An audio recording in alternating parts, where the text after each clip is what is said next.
Hello. Well, economists don't agree about many things, but one thing they do agree on is the value of education. The value of education to growth and the value of education in terms of boosting social mobility.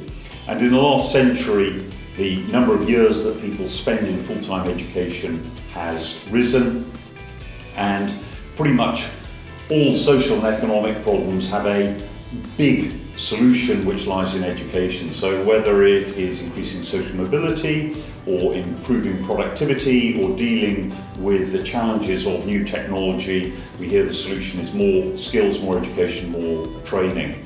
In recent years, of course, the big focus has been on degrees, university education. In 1950, 3.4% of the population went to university.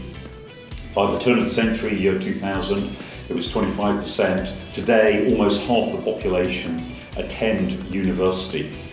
There are many attractions, of course, in going to university, but one of them is the uplift to lifetime earnings that come from a degree, and that's expressed in terms of something called the graduate premium.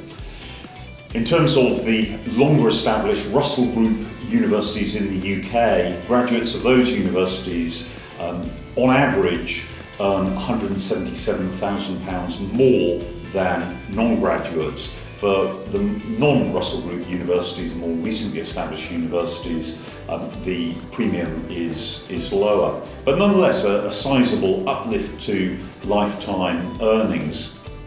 When you drill into the numbers, what's interesting is that not all degrees and not all universities are equal. So graduates of maths, dentistry, medicine and economics earn the highest incomes 5 years after graduation, and graduates of art, design and psychology tend to earn the lowest incomes 5 years after graduation. And of course, institutions differ too. So in the UK, Cambridge, Oxford, the LSE, graduates of those institutions have the highest level of earnings. Now, in recent years, some people have talked about an oversupply of graduates, the fact that there has been such an expansion in university places that maybe there are too many graduates. In the case of the UK, around about a third of graduates do non-graduate work. That's what the research shows. Of course, there are many benefits to education and going to university, and they're not all financial.